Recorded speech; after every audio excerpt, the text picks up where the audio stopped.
ज्ञानतिमिरन्धस्य ज्ञानाञ्जनशलाकया चक्षुरुन्मिलितं येन तस्मै श्रीगुरुवे नमः। नमो विष्णुपदाय कृष्णपृष्ठाय भूतले श्रीमते राधानाथ स्वामिने इति नामिने, श्रीमते भक्तिवेदांत स्वामिने इति नामिने। नमस्ते सरस्वती देवे गौरवाणी प्रचारिणे निर्विशेष शून्यवादी पाश्चात्य देशतारिणे। नमो महावदन्याय कृष्ण प्रेम पदायते कृष्णाय कृष्ण चैतन्य नामे गौरत्विषे नमो नमः। नमो ब्राह्मण देवाय गो ब्राह्मण हिताय च जगद्विताय कृष्णाय गोविंदाय नमो नमः। जय श्री कृष्ण चैतन्य प्रभु नित्यानंद श्री अद्वैत गदाधर श्रीवासादि गौर भक्त वृंद। हरे कृष्णा कृष्णा कृष्णा हरे हरे, हरे राम राम राम हरे हरे।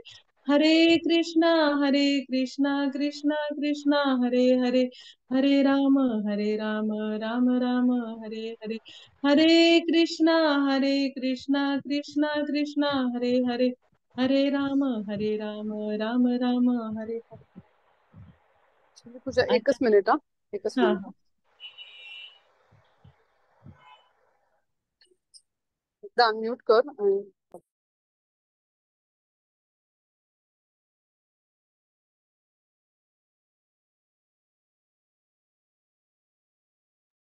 हो झालं. ओके. तर दीपा मी आजच्या होस्ट करते सत्रामध्ये हो ओके सुरू झालं. करूया सुरू. हा, आजच्या सत्रामध्ये सर्व वैष्णवींचे खूप खूप स्वागत आणि सर्वांच्या चरणी कोटी कोटी दंडवत प्रणाम. तर आज आपण 48वा श्लोक घेणार आहोत, अध्याय 11 मधला. तर श्लोक असा आहे, न वेद यज्ञाध्ययनार्थदाने न च क्रियार्वी तपोभिरुग्रे एव रूपः शक्य अहानृलोके दृष्टु तदन्येन कुरु प्रवीर.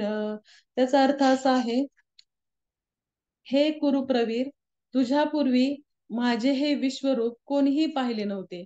कारण वेदाध्याने यज्ञाने दानाने पुण्यकर्म करण्याने किंवा उग्र तप करण्याने मला विराट रूपात या भौतिक जगतामध्ये पाहणे शक्य नाही. तर आता याचं तात्पर्य श्रील प्रभुपादांद्वारे असं आहे की या संदर्भात दिव्य दृष्टी म्हणजे काय हे स्पष्टपणे जाणून घेतले पाहिजे. तर ही दिव्य दृष्टी कोणाला असू शकते? दिव्य म्हणजे दैवी होय. जोपर्यंत मनुष्याला देवतेप्रमाणे दैवी अवस्था प्राप्त होत नाही तोपर्यंत त्याला दिव्य दृष्टी मिळू शकत नाही. आणि देवता म्हणजे कोण? देवतांमध्ये सांगितलेले आहे की जे विष्णू भक्त आहेत ते देवता आहोत. विष्णू भक्ता स्मृतः देवा, म्हणजे जे अनिश्वरवादी आहेत, अर्थात जे विष्णूंना मानित नाहीत किंवा जे श्रीकृष्णाला निर्विशेष तत्वालाच परम सत्य मानतात, त्यांना दिव्य दृष्टी प्राप्त होऊ शकत नाही. श्रीकृष्णांची निंदा करण्याची आणि त्याचबरोबर दिव्य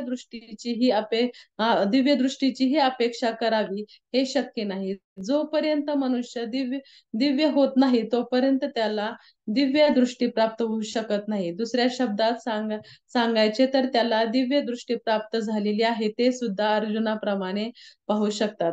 आता शेवटच्या श्लोकात तात्पर्यामध्ये शेवटी सुद्धा श्रील प्रभुपाद असं म्हणतात की जे निर्विशेषवादी आहेत ते सुद्धा भगवंतांचे विश्वरूप पाहत असल्याची कल्पना करतात. परंतु भगवद्गीतेवरून आपण जाणू शकतो की निर्विशेषवादी हे भगवत भक्त नाहीत, म्हणून ते भगवंतांचे विश्वरूप पाहू शकत नाहीत. असे अनेक लोक आहेत की जे भगवंतांची निर्मिती करतात. असे लोक एखादा साधारण मनुष्य अवतार असल्याचा दावा करतात, परंतु हा केवळ मूर्खपणा आहे. आपण भगवद्गीतेच्या तत्वाचे अनुसरण केले पाहिजे, अन्यथा पूर्ण आध्यात्मिक ज्ञानाची प्राप्ती होणे शक्य नाही. भगवत तत्वाच्या अध्ययनाने भगवद्गीतेला जरी प्राथमिक मानण्यात आले तरी ती इतकी परिपूर्ण आहे की मनुष्य यथार्थ तत्वज्ञान जाणू शकतो. नकली अवताराची तथाकथित भक्त म्हणत असतील की त्यांनी परमेश्वराच्या दिव्य अवताराची विश्वरूपाचे दर्शन घेतले आहे, परंतु ही गोष्ट मानता येत नाही, कारण या ठिकाणी निक्षून सांगण्यात आलेले आहे की कृष्ण भक्त झाल्या विना भगवंतांचे विश्वरूप पाहणे शक्य नाही.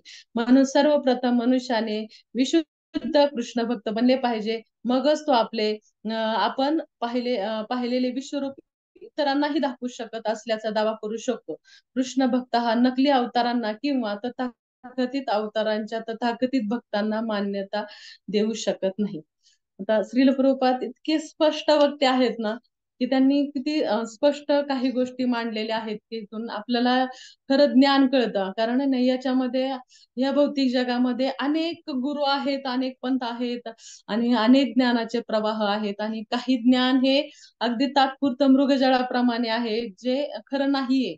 आणि हे जे परंपरागत आलेलं आहे, जे ग्रंथांमध्ये आहे, ते आहे ना, ते श्रील प्रभुपादांनी खूप स्पष्टरीत्या ह्या भगवद्गीतेत मांडलेलं आहे. कारण त्याच्यामुळेच तर ही भगवद्गीता इतकी पॉप्युलर आहे की 100 पेक्षा जास्त भाषांमध्ये ही सर्व जगभर आहे.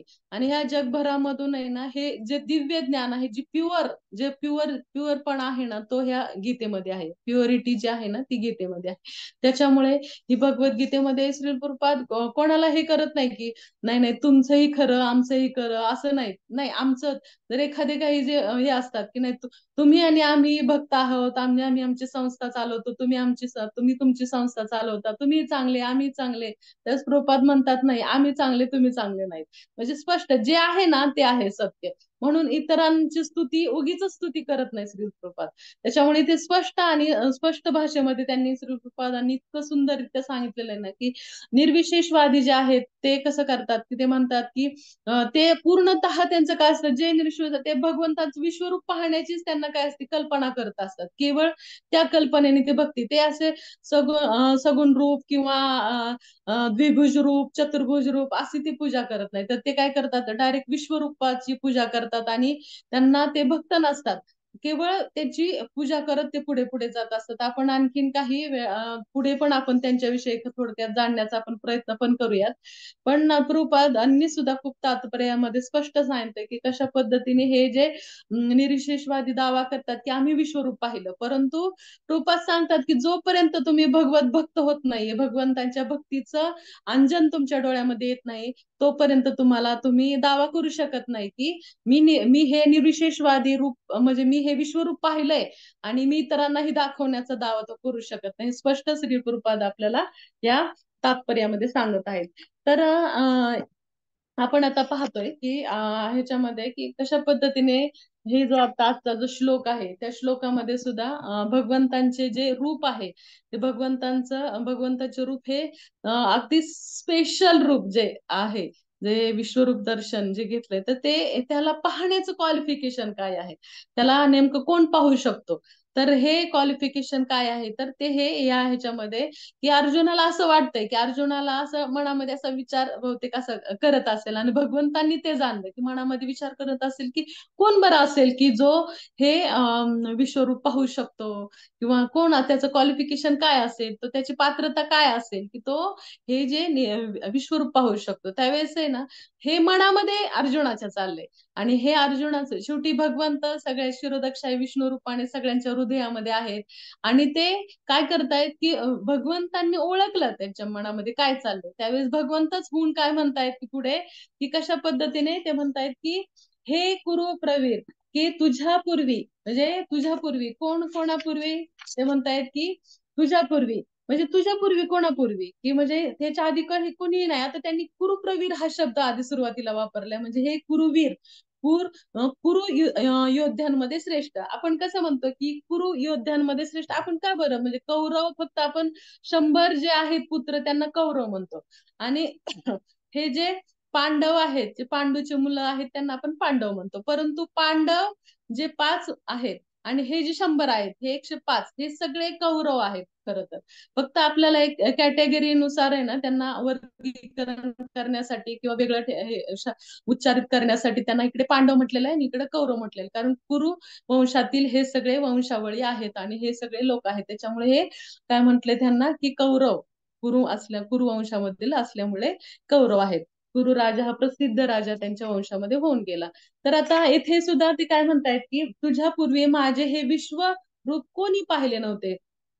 कोणीही पाहिले नव्हते भगवंत म्हणतात. कारण वेदाध्ययनाने, ज्ञानाने, दानाने, पुण्यकर्म करण्याने आणि उग्र तप करण्याने, बघा कोणत्या कोणत्या गोष्टी, वेदाध्ययन करण्याने, यज्ञाने, दानाने, पुण्यकर्म केल्याने किंवा उग्र तपस्या केल्याने हे विराट रूप हे या भौतिक जगामध्ये पाहणे शक्य नाही. ते म्हणते की हे तुम्ही सगळं करा पण तुम्हाला हे रूप पाहू शकत नाही. पण अर्जुनाने मात्र हे रूप काय केलंय, पाहिलेले अर्जुनाने हे रूप. तर आता अर्जुनाने हे रूप पाहिल्यानंतर हे जे ज्ञानाने हे सांगितले की कोणत्याही गोष्टीने पाहू शकत नाही. तर सुरुवातीला काय बघा की हे जे अनेक लोक असतात त्यात सुरुवातीलाच त्यांनी काय म्हटलेलं आहे की वेदाध्ययन केले. वेदाध्ययन म्हणजे हे जे अध्ययन आहे की काही लोकांना उगीच म्हणजे ना त्यांचं काही पुण्य असतं, पूर्व पुण्यानुसार त्यांना शास्त्राचं ज्ञान किंवा शास्त्र वाचनाची आवड असते किंवा तत्वज्ञानी राहतात, काही तत्वज्ञानी असतात त्यांना ही मूळताच आवड असते कारण पूर्वजन्मीचं काही पुण्यकर्म असतं. परंतु काय होतं की हे जे ज्ञानाने ह्याने काही भगवत प्राप्ती होत नाहीये ज्ञानाने.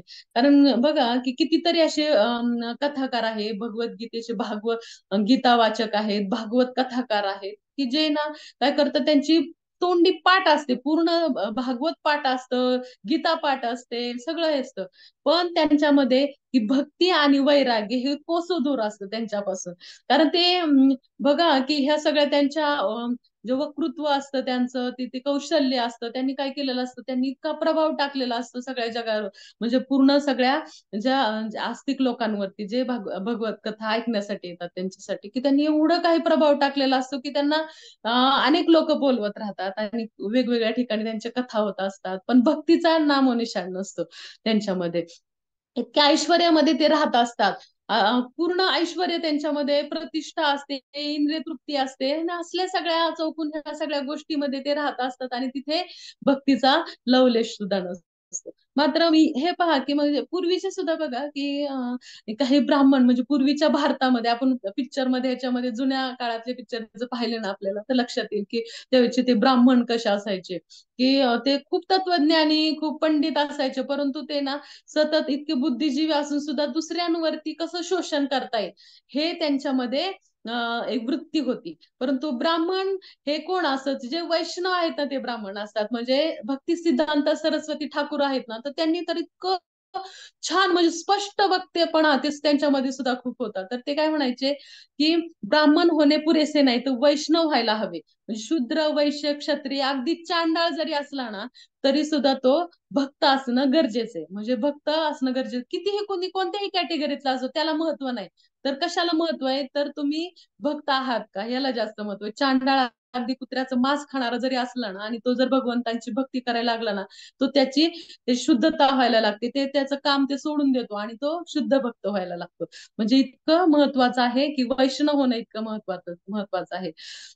आता वेद अध्ययनाद्वारे जर आपण संबंधी जर पाहतोय आपण सध्या, तर त्याच्यामध्ये पाहतोय आपण की जर समजा समजा तो वेदाध्ययन करणारा जो स्वतः वेदाध्ययन करत असत, ज्ञान प्राप्ती करत असत, तत्वज्ञानी असेल, परंतु तो भक्त होऊ शकत नाही. मग तो भक्त कधी होऊ शकतो, जर त्यांनी योग्य गुरु परंपरेमध्ये भक्तांच्या आश्रय घेतला, भक्तांचा आश्रय घेतला, गुरूंचा आश्रय घेतला, योग्य गुरु त्याला प्राप्त झाले आणि त्यानुसार जर तो वेदाध्ययन करायला लागला, तर मात्र काय होऊ शकतं बघा की तो ज्ञानी होऊ शकतो आणि भक्तही होऊ शकतो आणि खूप मोठा प्रचारक होऊ शकतो. म्हणजे त्याने अनेक अनेक ठिकाणी त्याला ज्ञान ज्यावेळेस शुद्धतेने प्राप्त होतं, गुरूंकडून प्राप्त होतं ना, तर तो भक्त होऊ शकतो. पण मात्र जो नुसताच ज्ञानी असेल ना, तर त्याच्यामध्ये खूप अहंकार असतो की मी किती श्रेष्ठ, मी सर्वश्रेष्ठ, आणि तो ना तो अहंकार, इतका त्याचा अहंकार वाटतो की त्याला असं वाटतं की मी जगामध्ये ना सर्वत्र सगळ्यांवरती प्रभुत्व गाजवावं आणि मी सगळ्यात श्रेष्ठ आणि मी सगळ्यामध्ये एक मोठा असा ज्ञानी आणि मोठा प्रतिष्ठित व्हावा किंवा खूप सगळ्यात मोठा उच्च स्थानावरती जावा अशी त्याची मनीषा असते. म्हणजे त्याची इच्छा अशी होत राहते. आता बघा की त्याच्यामध्ये ही जी त्याची इच्छा आहे ना, तर आपल्याला एक उदाहरणावरून, आपल्याला एक कथेवरून ऐकायची. तर एक चैतन्य महाप्रभूंच्या काळामध्ये केशव काश्मीरी नावाचे पंडित होऊन गेले. तर तुम्हाला ही कथा माहिती असेल, पण मला मला खूप छान वाटते ही कथा सतत सांगायला.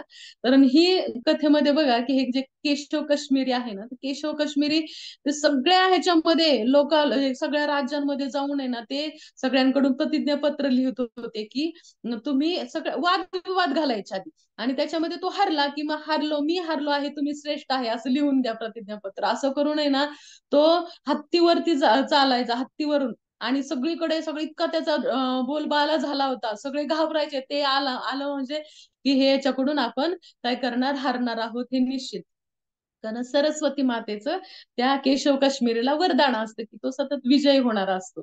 आणि तो त्याला माहिती असतं की आपल्याला सरस्वती मातेचं वरदान आहे, पण त्याने ते नम्रता त्याच्यामध्ये राहिली नाही. कारण तिथे जिथं ज्ञान अति ज्ञान येतं ना तिथं आपोआपच आहे ना नम्रता त्याची लुप्त व्हायला सुरुवात होते, आणि ह्याची नम्रता लुप्त झालेली होती. आणि मग असं फिरत फिरत त्यांनी असं त्याला कळलं होतं की त्यावेळी मायापूर हे जे आहे ठिकाण, नवद्वीप स्थान जे आहे ना ते विद्यानगरी म्हणून जाणलं जायचं.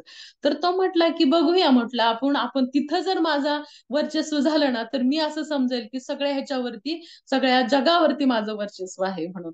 तर तो असं सगळ्यांचं प्रतिज्ञापत्र घेत घेत ह्या नवद्वीप मध्ये येतो.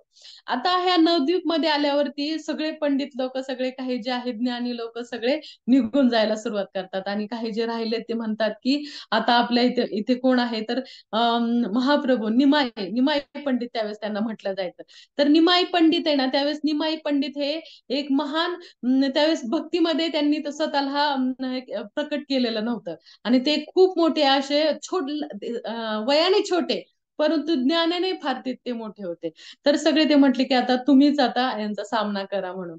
तर मग आता त्यांना सांगण्यात येतं की तुम्ही ह्या जाऊन भेटा मुला निमाई पंडितांना भेटा. आणि तो एवढं तर म्हणतात हा, आणि छोट्या छोट्या ह्याच्याबरोबर तुम्ही वादविवाद घालू का.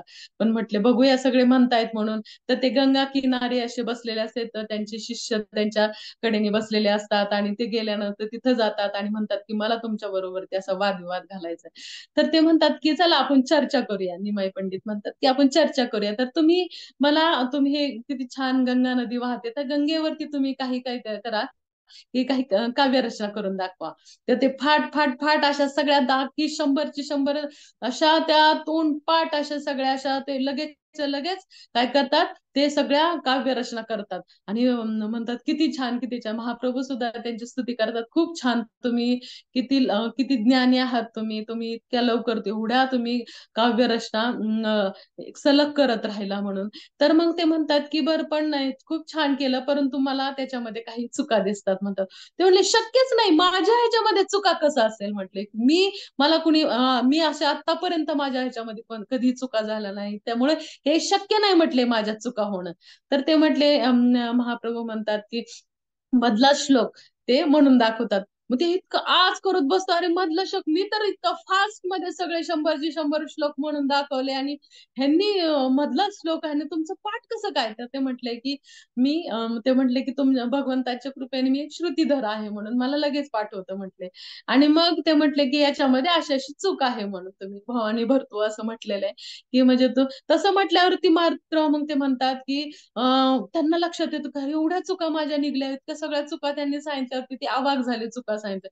आणि मग ते लगेच तुम्ही महाप्रभू म्हणत नाहीत की तुम्ही आता हरला किंवा काय. त्यांना माहिती की हे सगळे जे हे असतात ना त्यांना इतका अपमान होतो की त्यांच्या इतका मान चढलेला असतो, आणि त्यात अपमान जर झाला आणि कोणी हसलं तर त्यांना जास्त अपमान होतो वाटतो त्यांना. त्याच्यामुळे ते सगळ्यांना म्हणतात की कोणी हसायचं नाही. आणि महाप्रभू त्यांना म्हणतात की आपण उद्या याच्यावरती आणखी चर्चा करूया.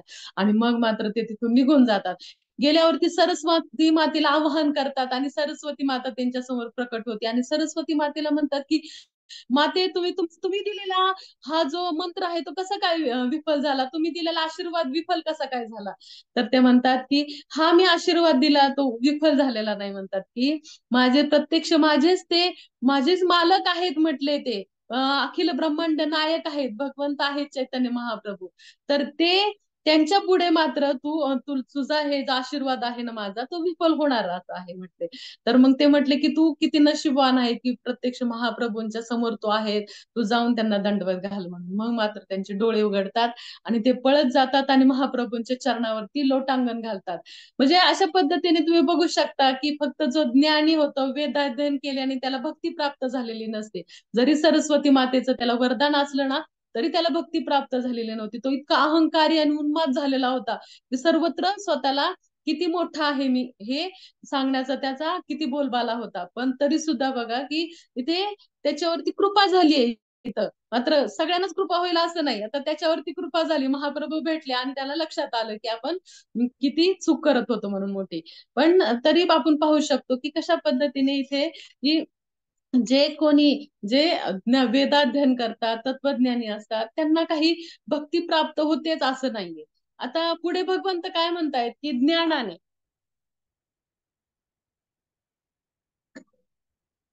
आता ज्ञान यज्ञाने आता महाप्रभू पुढे भगवंत म्हणतात की यज्ञाने आता यज्ञाने प्राप्त होऊ शकते का तर यज्ञ बघा जे यज्ञ करतात तर ते यज्ञामध्ये सुद्धा लोकांचे जे यज्ञ करता असतो त्याची सुद्धा काही इच्छा असते की आपण स्वर्गामध्ये जावं किंवा इंद्रचे प्राप्त करावं अप्सरेबरोबर राहावं ह्या सगळ्या ज्या इच्छा असतात ना पुण्यकर्म करून मी कुठे कुठे जावं ह्या सगळ्या त्याच्या इच्छा असतात आणि ह्या इच्छेनुसार तो काय करत असतो यज्ञ करत असतो. परंतु ह्या यज्ञ सुद्धा काय होतं की पुण्य जरी किती यज्ञ केलं तर तरी सुद्धा पुण्यशिले मर्तलोके विशंती म्हणजे कितीही पुण्य जरी केलं आणि तो जरी स्वर्ग लोकापर्यंत गेला तरी सुद्धा त्याचं जे पुण्य संपल्यानंतर काय होतं की तो पुन्हा या भौतिक जगामध्ये येतो. कारण त्याचं जितके पैसे आहेत ना तिथपर्यंतच तो राहू शकतो नंतर या खाली असं आहे. म्हणजे तरी सुद्धा त्यांना काय होऊ शकत नाही की भक्ती प्राप्त होऊ शकत नाही ते सुद्धा म्हणजे आणि त्यांना भक्ती तिथे का प्राप्त होत नाहीये कारण तिथे खूप असं ऐश्वर असतं तिथं. त्याच्यामुळे तिथले लोक सुद्धा जो श्लोक तुकाराम महाराजांचा जो आहे ना तर तो सुद्धा ते सुद्धा अभंगामध्ये सुद्धा म्हणतात की कितीही काय जरी झालं ना किती तुम्ही वरती हे करा म्हणजे तरी सुद्धा स्वर्गीचे अमर स्वर्गीचे अमरा इच्छिता ती देवा स्वर्गी स्वर्गीचे आमरा इच्छती ते देवा मृत्यूलोकी व्हावा जन्म मृत्यूलोकी व्हावा जन्म नारायण नमे हो पुण्यशील म्हणजे बघा की इथे कितीही जरी झालं तरी सुद्धा की महाराज काय सांगतात की स्वर्गाची लोक सुद्धा इथे इच्छा करतायत की मृत्यू लोकी आमचा जन्म व्हावा म्हणून. परंतु जर ह्या कारण का तर त्यांना किती माहिती आहे त्यांना की आपल्या शेवटी काय होणार आहे पुण्यशिले मरते लोके विशंती पुन्हा आपलं पुण्य संपल्यानंतर आपण खाली येणारच आहोत आणि हे त्यांना माहिती आहे. आणि हे यज्ञ करून काय करणार आहे स्वर्ग लोकापर्यंत जाणार इथपर्यंत जाणार आहे. आणि काही जे ऋषीमुनी आहेत जे सगळ्यांची हितकारक हित जाणणारे असतात त्यांच्यामध्ये सुद्धा बघा की शौनक आदी जे ऋषी आहेत शौनक आदी ऋषींनी सुद्धा काय केलं होतं की 1000 यज्ञ करायचा 1000 वर्ष यज्ञ करण्याचा त्यांनी काय केलं की एक माणूस ठेवला होता. त्यांना माहिती होतं की आता हे त्रेतायुग संपलेलं आहे आता कलियुगाची सुरुवात होणार आहे सॉरी द्वापारयुग संपूर्ण आता कलियुगाची सुरुवात होणार आहे. आता कलियुगाची सुरुवात झाल्यानंतर कलियुगाच्या सुरुवातीला त्यांना माहिती आहे की कशी लोक असणार आहेत. इथे कोणत्याही पुण्य पाप ह्याचा जास्तीत जास्त पाप लोक करणार आहेत आणि त्यांना माहिती की किती लोकांची वाईट परिस्थिती असणारे मतमंद बुद्धी असणारे त्यांची भगवंतांच्या भक्तीकडे त्यांचं झुकाव नसणारे ते इतर वाईट आणि जे पापकर्म आहे त्याच्याकडे जास्त झुकाव असणार आहे त्यांचा. म्हणजे अनेक असं जे वर्णन आहे ना श्रीमद भागवतामध्ये केलेलं आहे की कसे कसे ह्या जगामध्ये लोक असणार आहेत कलियुगामध्ये आणि ह्या लोकांवरती त्यांना दया आले आणि त्याच्यामुळे त्यांनी काय केले 1000 वर्ष हे 1000 वर्ष यज्ञ करण्याचा मानस केला होता. परंतु तिथे ज्यावेळेस पाहतं की शौनक आदी मुनींनी हे सगळे पाहिल्यानंतर पाहिलं की सगळे हे यज्ञ करून सुद्धा आपल्याला काही होणार नाहीये. पण सुत गोस्वामी ज्यावेळेस तिथे आल्यावरती त्यांच्या लक्षात आलं की आपण आहे ना सुत गोस्वामींकडून काय करायचं श्रीमद भागवताचं आपण आहे ना वाचन त्यांच्याकडून ऐकायचं श्रीमद भागवत कारण ह्याच्यापेक्षाही यज्ञापेक्षाही श्रीमद भागवत यज्ञ हा सगळ्यात मोठा यज्ञ त्यांनी जाणला आणि त्यांनी यज्ञाच्या कुंडामध्ये पाणी टाकलं आणि पाणी टाकून आहे ना त्यांनी त्यांना आसन दिलं आणि म्हटले की आम्हाला आता हे श्रीमद भागवत पुराण आम्हाला सांगा कारण ते हे खरं या यज्ञापेक्षाही ते यज्ञ हा इतका पुण्यकारक आहे आणि इतका मौलिक आहे कारण त्याच्यामुळे काय होणार आहे की ह्या लोकांना जे कलियुगाचे लोक आहेत ना त्यांना शांती प्राप्त होणार आहे आणि त्यांच्यामध्ये आपोआपच भक्तीचा बीज हे अंकुरित होणार आहे. त्याच्यामुळे काय करायचं की त्यांना बघा की इथे सुद्धा त्यांनी सांगितले की श्रीमद भागवताचं वाचन करायला सांगते. आणि श्रीमद भागवत हे किती पुण्यकारक आहे की नित्यम भागवत सेवया, म्हणजे नित्य आपण श्रीमद भागवताचं ज्यावेळेस वाचन करतो ना, त्यावेळेस आपोआपच आपल्यामधली जी चेतोदर्पण मार्जन, म्हणजे घाण जी आहे ना आपली हृदयातली, ती निघायला सुरुवात होते. आणि आपोआपच आहे ना हृदयातली घाण एकदा गेली ना तर आपोआपच आपल्याला सगळं स्पष्ट दिसायला लागतं.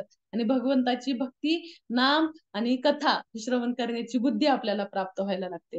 आता पुढे आपण पाहूया की दानाने, आता त्यांनी सांगितलंय, भगवंत सांगतात की दानाने. आता दान इतकं महत्वाचं आहे बघा, की दान, आपण म्हणतो की दान धर्म केला पाहिजे, पण दान देण्यासाठी सुद्धा डोकं लागतं, इंटेलिजंटपणा लागतो. कारण दान देणं हे कोणालाही दान देणं म्हणजे किती हानिकारक आहे हे सुद्धा आपल्याला दिसून येतं. कारण आपण समजा रस्त्याने चाललेत भिकारी वगैरे, त्यांना आपण काही 10-20 रुपये दिले आणि त्या त्या 10-20 रुपयाने त्यांनी काहीतरी स्वतःच्या, समजा एका सिगारेट खरेदी केली किंवा काही बिडी खरेदी केली किंवा काही मद्य खरेदी केलं, असं केलं, आणि त्याचं जे पाप आहे ना ते आपल्याला लगेच लागतं. म्हणजे इतकं घातक आहे. म्हणजे आपण न करता सुद्धा त्याचं पाप आपल्याला लागत असतं. म्हणजे ह्या सगळ्या घातक गोष्टी असतात. त्याच्यामुळे हे दान देणं सुद्धा इतकं घातक आहे. आणि ते दान योग्य ठिकाणी गेलं पाहिजे. जसं की आपण पाहतो की दान जर आपण आपल्या मंदिरांना ह्यांना जर दान दिलं ना, तर ते सगळ्यात योग्य दान असतं. कारण मंदिरामध्ये जे दान असतं ना, ते दान आहे ना एकदम सत मार्गाने लागत असतं. त्यात आपण आपण पाहतो की हजारो असे इस्कॉन मंदिर आहेत, आणि इस्कॉन मंदिर मध्ये कितीतरी लोकांना अन्न सतत पुरवलं जातं. भगवंतांची तिथं, भगवंताचं ज्ञान हे सगळ्यांना प्रचार करण्याचं तिथं सुद्धा कार्य चालतं. भगवंतांच्या विग्रहांची सेवा चालते. आणि हे सगळं पुण्यकारक कार्य जर चाललं ना, तर आपोआपच जो भक्त नाही ना तरी सुद्धा त्याची, जर त्याने मंदिराला दान दिलं तर त्याला आपोआपच त्याची सुकृत अवस्था त्याची सुरू होते. आणि सुकृत अवस्था एकदा सुरू झाली ना, तर तो खूप तीव्रतेने आणि लवकर भक्तीमध्ये येण्यास मदत होते. तर आपण हे कथाही ऐकतो आपण, कृष्णा बुक मध्ये सुद्धा मृगराजा असतो आणि त्यांनी कशा पद्धतीने, तो खूप दाणी असतो तो, आणि त्यांनी दाणी असल्यावरती त्यांनी एकदा गाय दान करत असतो. आणि गाय दान करता करता एकदा काय होतं की त्यांनी एका ब्राह्मणाला जी गाय दान केलेली असते, तर ब्राह्मणाची जी गाय दान केलेली आहे ना, ती पुन्हा महागारी आहे ना, हे राजाच्या गोठ्यामध्ये येते. आणि पुन्हा दुसऱ्या दिवशी तो पुन्हा गाया दान करतो, त्यावेळेस आहे ना ती जी गाय आहे ना, ती काय गाय पुन्हा दुसऱ्या ब्राह्मणाला तो दान करतो. आणि मग आता ह्या दोन्ही ब्राह्मणांमध्ये भांडण सुरू झाले, की तो म्हणतो की ती गाय मला दान केली होती, हा म्हणतो नाही, आज मला ती दान केली आहे म्हणून. आणि ह्या भांडणामध्ये, तर मग तो म्हणतो की पहिला जो असतो ना ब्राह्मण, तो म्हणतो मला हीच गाय पाहिजे, आणि तो म्हणतो मी काय गाय देणार नाही म्हणून. हा जो वादविवादामध्ये राजा म्हणतो पहिल्या ब्राह्मणाला की मी त्या बदल्यास मी अनेक गाया, हजारो गाया तुम्हाला दान करतो, पण तुम्ही भांडण करू नका म्हणून. पण मात्र नाही, तो ते म्हणतो की नाही, ते दोघं इतके विकोपाला जातात. शेवटी राजाला शाप मिळतो आणि तो काय करतो, एका अनेक हजारो वर्ष तो काय करतो, एका विहिरीमध्ये एक सरडा म्हणून, मोठा असा सरड्याचं रूप त्याला प्राप्त होतं आणि त्या विहिरीमध्ये तो राहत असतो. आणि ज्यावेळेस मग त्याला उपशापही प्राप्त होतो की तो ज्यावेळेस भगवंत तिथे द्वारकेमध्ये येतील, त्यावेळेस तिथे तुम्हाला तिथून त्याचा उद्धार होईल म्हणून. मग ज्यावेळेस मुलं द्वारकेमध्ये भगवंतांची जी मुलं खेळत असतात चेंडू, त्यावेळेस ते पाहतात की हा तो मोठा सरडा आहे. आणि मग परत भगवंत तिथे येतात, त्यांना स्पर्श करतात, त्यावेळेस तो पुन्हा त्याला राजाचं रूप प्राप्त होतं. म्हणजे अशा पद्धतीने बघा की किती घातक आहे. म्हणजे त्याला सुद्धा किती दान धर्म करायला सुद्धा किती आपल्याला बुद्धिमत्तेचा वापर करावा लागतो. आणि जरी बुद्धिमत्तेचा वापर करून सुद्धा असे काही मृगराजाप्रमाणे असे काही प्रसंगही आपल्याला समोर येतात आपल्या. आता पाहतो की आपण मग काय बरं दान काय केलं पाहिजे, सगळ्यात दान काय, तर सगळ्यात असं हे गीत आपण जे म्हणतो की ह्याच्यामध्ये सुद्धा इतकं सुंदर सांगितलंय की त्याच्या, ह्या जो आहे तव कथामृतम तप्त जीवनम, म्हणजे तव कथामृतम, तव कथामृतम म्हणजे काय की जे सुंदर ज्या हे आहेत कथा आहेत त्याचं जे वाचन आहे, तर कथेंचं दान हे करणं सगळ्यात श्रेष्ठ आहे. म्हणजे कसं, भूरी दाजना म्हणजे सगळ्यात श्रेष्ठ काय आहे की जे भगवंतांच्या कथांचं गोपी सांगतायत की गोपी गोपी खूप छान असं ते सांगतायत की कशा पद्धतीने हे जे कथा आहेत, ज्या तुमच्या पुण्यकारक ज्या कथा आहेत, त्या कथांचं श्रवण केल्याने काय होतंय की सगळ्यात जास्त मोठं हे दान आहे, जे कथांचं दान, हरिनामाचं दान, हे सगळ्यात मोठं दान आहे. तर मग ह्या दानाने काय होतंय की आपोआपच आपलं चित्तमार्जन होत जातंय आणि त्याच्यामुळे आपल्याला ह्या सगळ्या जन्म मृत्यूच्या चक्रातून आपल्याला सुटका होऊ शकते आपली. त्याच्यामुळे हे सगळ्यात जास्त श्रेष्ठ आहे. आता पुण्याने तर पुण्य काय आहे बरं, म्हणजे पुण्य करणारी लोक ते पुण्य सुद्धा करतात की जे म्हणजे एक सिस्टमॅटिक रित्या कामे करतात. काही जे पुण्यकारक लोक असतात ते काय करत असतात की दवाखान्यांना दान कर, पित्रांची सेवा कर, राष्ट्राची सेवा कर, समाजांना बांधवांची सेवा, समाजांची किंवा आणखीन असे पीडित बांधव असतात त्यांची सेवा कर. हे सगळे वेगवेगळे पुण्य कमवतात आणि ह्या पुण्य कमवत असतात, परंतु त्यांना श्रीकृष्णाप्रती काय करतं, आकर्षण नसतं त्यांना. ह्या सगळ्या गोष्टी करून सुद्धा त्यांना श्रीकृष्णाप्रती आकर्षण नसतं. त्याच्यामुळे काय होतं की हे कर्म सुद्धा आपल्याला खूप मोठं धोकादायक ठरू शकतं. कारण काही जण आहे ना पुण्य कर्म करतात की व्रत वैकल्य करतात, जे पुण्य प्राप्त होत असतं ना, जे पुण्य जे चांगलंही असतं काही आणि काही वाईटही असतं. म्हणजे वाईट म्हणजे पाप कर्म कमवतो आणि काही पुण्य कर्म कमवतो. पण ह्याचा धोका असा आहे की हे जे आहे पुण्यकर्म ते भोगण्यासाठी कंपल्सरी कंपल्सरी या भौतिक जगामध्ये यावं लागतं आणि ह्या भौतिक जगामध्ये त्याचा भोग घ्यायचा आणि ते संपल्यानंतर पुन्हा त्या कर्मानुसार पुढचा जन्म प्राप्त करायचा, हे मात्र ठरलेलं असतं. त्याच्यामुळे आपण जे पाहतो की आपण ज्यावेळेस दीक्षा होते किंवा आपण कंठी धारण करतो त्यावेळेस कोणतं व्रत वैकल्य करत नाही. कारण आपल्याला ते माहिती की व्रत वैकल्य आहे ना, हे व्रत वैकल्य केल्याने ह्याचं जे पुण्य आहे, ते पुण्य केलेलं जे पुण्य आपण करतो ते भोगण्यासाठी पुन्हा आपल्याला भौतिक जगात यावं लागेल. त्याच्यामुळे व्रत वैकल्य करत नाही. आणि हे हे भक्तांना जाणतात, ते एकादशी व्रत करतात आणि भगवंतांच्या भक्तीची प्राप्ती करतात. काही जे आहे ते भगवंतांचे जसं की आपण पाहू शकतो की जन्माष्टमी झालं किंवा नरसिंह जयंती झालं, ह्या प्रकारचे जे अम, आविर्भाव तिरोभाव दिवस आहेत हे सुद्धा आपण धरतो, हे उपवास धरतो. पण मात्र व्रत वैकल्य किंवा उपवास तपास हे करत नाही, कारण त्यांनी पुण्य प्राप्त होतं आणि घाबरतात भक्त हे पुण्य मिळवण्यासाठी. कारण आता पुण्य कशासाठी पाहिजे असतं, सुरुवातीला ठीक आहे की सुरुवातीला जोपर्यंत तो तमगुणामध्ये आहे तर सत्वगुण येण्यासाठी पुण्य प्राप्त करणं गरजेचं आहे. पण एकदा सत्वगुणामध्ये म्हणजे भक्तीमध्ये ज्यावेळेस येतो ना त्यावेळेस मात्र हे व्रत वैकल्य करणं धोकादायक ठरू शकतं, कारण ते भोगण्यासाठी त्याला पुन्हा यावं लागेल. आता काही जे असतात, अच्छा, उग्र तपस्या सुद्धा म्हटलेलं आहे की उग्र तपस्येद्वारे सुद्धा, तर उग्र तपस्या करणारे काही तपस्वी लोक, जसं जसं आपण पाहतो की हिरण्यकश्यपू, हिरण्यक्ष, रावण ह्यांनी इतकं काही असं तप केलेलं आहे की त्या अगदी हिरण्यक्षाचं आपण हिरण्यकश्यपूचं यांचं पाहतो आपण का अगदी अंगठ्यावरती उभा राहून त्यांनी काय केलं, मोठी मोठी तपश्चर्या, वरती हात करून तपश्चर्या केलेली एवढे. आणि हा रावण तर किती ज्ञानी होता, पंडित होता, ब्राह्मण होता, ह्यांनी ही तपश्चर्या केली. आणि ह्या ज्या तपश्चर्याच्या जोऱ्यावरती काय झालं बरं, त्यांच्यामध्ये थोडा तरी त्यांच्यामध्ये भक्तीचा लय तयार झाला का, बीज तरी निर्माण झालं का, नाही झालं तयार. कारण त्या तपश्चर्याने काय केलं की फक्त त्यांना तपश्चर्या काय, मला काय प्राप्त करायचंय, माझं स्वतःच्या सुखासाठी मी काय करू, ह्या सगळ्या गोष्टीसाठी त्यांनी काय केलेलं आहे की ह्या तपश्चर्या केलेल्या आहे. आणि मग राधानाथ महाराज सुद्धा एक राधानाथ महाराजांना सुद्धा एक जणांनी असा प्रश्न विचारला होता की हे जे मायावादी आहेत किंवा हे विशेषवादी बघा त्यांनी अगदी कठोर तपश्चर्या करतात आणि कठोर एवढी तपश्चर्या केल्यानंतर मात्र एवढी तपश्चर्या करून त्यांच्यामध्ये आणखीनच त्यांच्यामध्ये कठोरता काय येते, म्हणजे त्यांच्यात एवढी कठोर तपश्चर्या करून ते नम्र का होत नाहीयेत किंवा त्यांच्यामध्ये भक्ती का निर्माण होत नाही. तर मग ते म्हणतात की ठीक आहे, म्हणतात महाराज सांगतात की खूप छान उत्तर देतात की तुम्ही जमीन ही कितीही तुमची सुपीक असेल, ह्या जमीन एवढी सुपीक असेल त्याच्यामध्ये तुम्ही पाणी टाका, खत टाका, एवढं सगळी काळी भोर जमीन आहे, परंतु त्याच्यामध्ये जर तुम्ही बीजच जर पेरलं नाही तर काय होणार आहे, बीज जर पेरलं नाही तर फक्त गवतच उत्पन्न होणार आहे. त्याच्यामुळे बीजच नसेल तर मग कठोरपणा येणारच. त्यामुळे निर्विशेषवादी, मायावादी जे उग्र तपस्या आहेत ना, त्यांच्यामध्ये काय येतं, भक्तीचं बीजच नाहीये, त्यांनी बीज पेरलेलं नाही, सगळं सगळं तयार आहे परंतु बीज नाही. आणि मग त्याच्यामुळे काय येतं, गवत येतं फक्त, आणि हे गवत आहे ना त्रासदायक असतं दुसऱ्यांसाठी. त्याच्यामुळे काय करायचंय की हे कठोर तपश्चर्येने सुद्धा काही होत नाहीये. तर भक्तांची सेवा करणं, भक्तांच्या संघात भक्ती ज्यावेळेस त्याच्या संपर्कात येतो ना त्याच वेळेस त्याला आहे ना भक्तीची प्राप्ती होत असते. आता हे निर्विशेषवादी, मायावादी कुठपर्यंत जातात, पुण्य कमवतात, त्यांची खूप कठोर तपश्चर्या असते. कठोर म्हणजे तपश्चर्या करून आहे ना काही अगदी स्वतःची कुंडलिनी जागृत करायची, ब्रह्मरंध्रातून आपला योग्य दक्षिणायन आल्यानंतर योग्य टायमिंगला ते सगळं आपला प्राण सोडायचा, हे सगळं खूपच क्लिष्ट आहे.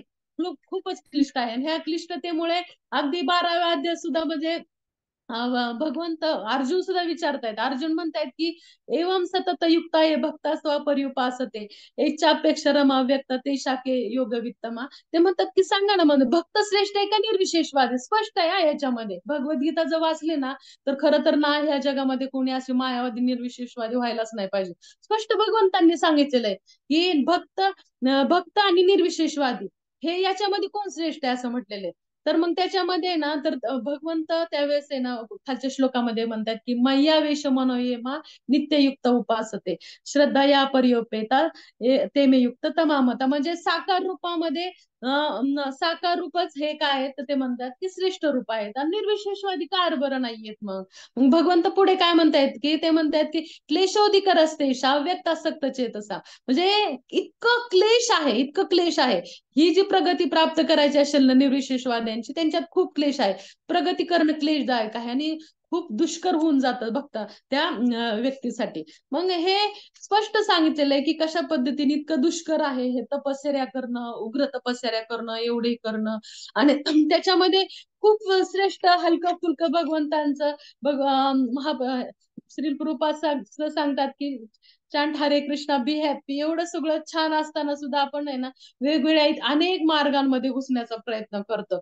मग ह्या बघा की भगवंत इतके कृपाळू आहेत की आपलं साधं नातं एक मुलगा असेल आणि मुलगा म्हणतो की नाही मी वडिलांना मानणारच नाही, मी निघून जाणार आहे इथून, किंवा मग म्हणून काही नातं तुटतं का? कधी ना कधी हे रक्ताचं नाते जोडलं जातच ना.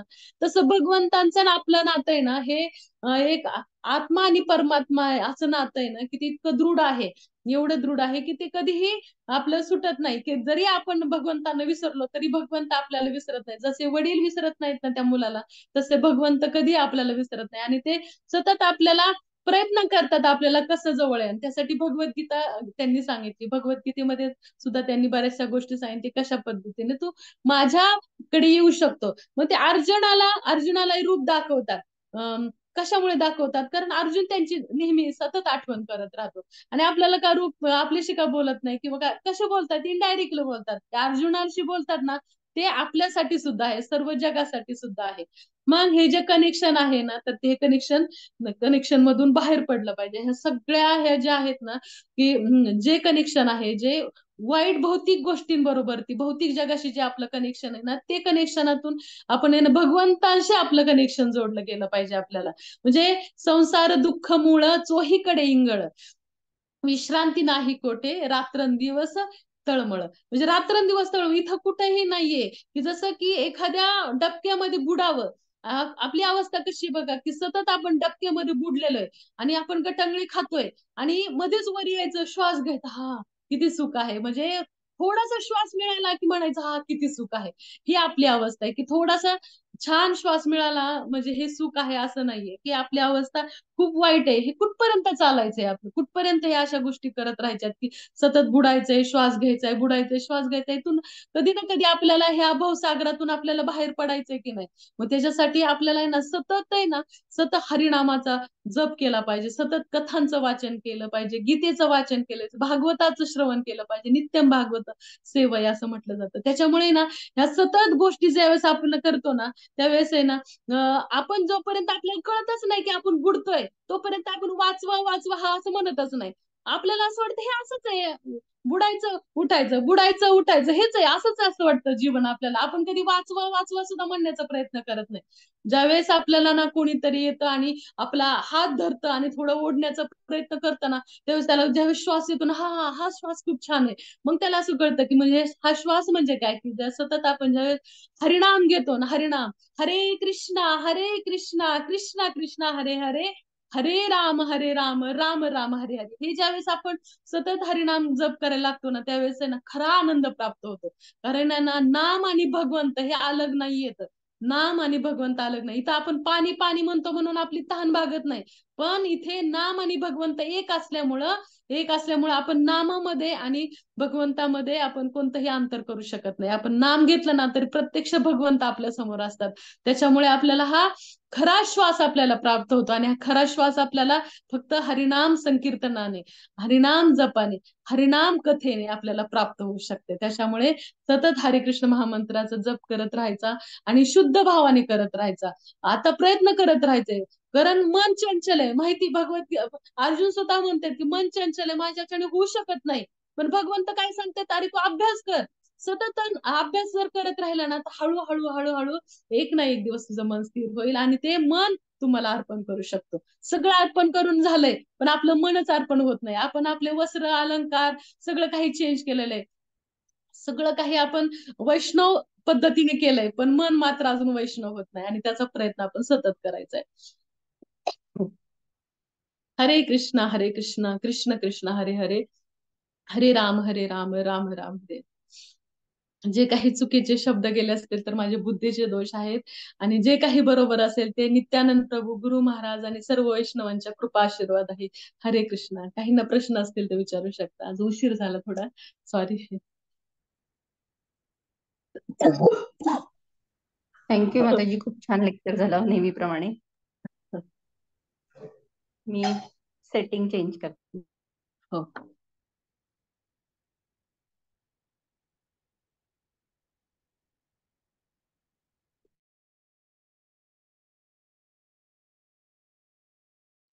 कुणाला काही प्रश्न किंवा काही कमेंट्स असतील तर सांगा प्लीज.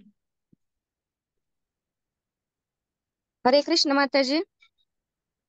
हा, हरे कृष्ण. धन्यवाद. माझा असा प्रश्न आहे की वृंदावन मध्ये ज्या गोपी आहेत, माता गोपी माता, त्या असं भागवत मध्ये आले की त्या आपल्या मुलांपेक्षा कृष्णावरती जास्त प्रेम करायच्या.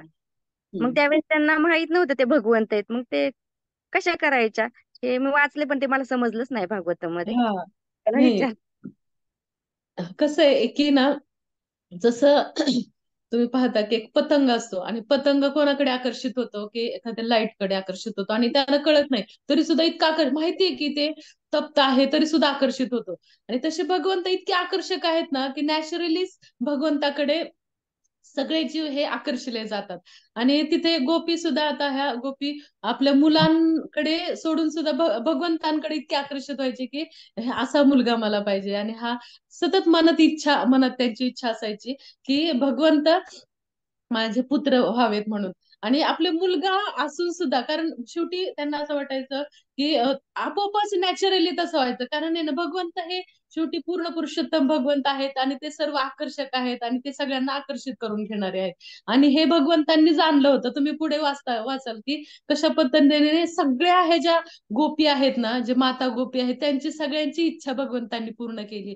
कधी? तर ब्रह्मविमोहन लीलेच्या वेळी, की ज्यावेळेस ब्रह्माजींनी सगळ्या गोपांना, सगळ्या त्यांच्या जे गोप आहेत त्या म्हणजे मुलांना, त्यांच्या गोपींच्या मुलांना, ह्यांना सगळ्यांना आणि गायींना सुद्धा इच्छा व्हायची आणि त्यांच्या वासरांना सगळ्यांना ज्यावेळेस ब्रह्माजींनी घेऊन गेले होते त्यावेळेस ते स्वतः भगवंत पुन्हा सगळ्यांचे वर्षभर, 1 वर्ष त्यांचे मुलगा म्हणून राहिले. त्यांच्या जसं गायीचे सुद्धा वासरू म्हणून राहिले आणि ज्या माता गोपी आहेत ना त्यांचे सुद्धा ते मुलगा म्हणून राहिले. आणि त्यावेळेस ते ना भगवंतांपेक्षा त्यांना आता असं झालं वर्षभर ते इतके स्वतःच्याच मुलावरती एवढं प्रेम करायला लागतात. कारण ते बघा की भगवंत आहेत ना, मुलं सुद्धा इतके प्रेम करायला लागतात की वर्षानंतर मात्र ज्यावेळेस काय होतं, 1 वर्षानंतर पुन्हा ज्यावेळेस ब्रह्माजींनी सगळी पूर्ववत अवस्था केली त्यावेळेस मग मात्र काय होतं की पुन्हा मग त्यांना त्यांचं पुन्हा भगवंतावरती प्रेम करायला लागतात. म्हणजे ते एका यशोदामाईच्या भगवंतावरती प्रेम करायला लागतात आणि आपल्या मुलांवरचं त्यांचं प्रेम कमी होतं. म्हणजे की भगवंत आहे शेवटी, ते सर्व आकर्षक आहेत आणि आपण जे जीव आहोत ना, तर ते जीवांना आकर्षण त्यांचं असलंच पाहिजे. कारण जसं शेकोटी आपण पेटवली नंतर गेल्या वेळेस उदाहरण सांगितलं की त्यावेळेस जे भगवंताच्या संपर्कात येतात ना त्यावेळेस ते प्रज्वलित रूपामध्ये असतात आणि भगवंतांपासून दूर जातात ना त्यावेळेस त्यांची कोळशी होतात. तसं जोपर्यंत आपण भगवंतांच्या संपर्कात आहोत ना तोपर्यंत आपण प्रज्वलित अवस्थेत राहू आणि भगवंतांकडे आपलं आकर्षण तेवढं राहतं. आणि त्यामुळे भगवंतांकडे आपोआपच नॅचरली हे आकर्षण गोपींचं असल्यामुळे काय झालं की त्यांना त्यांना असं वाटलं की भगवंतांवरतीच प्रेम करावं असे त्यांचं आकर्षण निर्माण झालं. तर माताजी, तुम्हाला प्रश्नाचं उत्तर मिळालं असेल अशी आशा करते. हो हो माताजी, खूप छान सांगितलं. धन्यवाद. हरे कृष्ण. हरी बोल.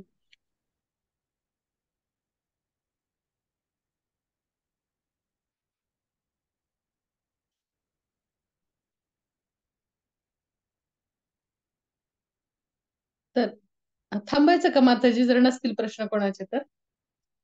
3 वाजलेले. हो चालेल. हरे कृष्ण.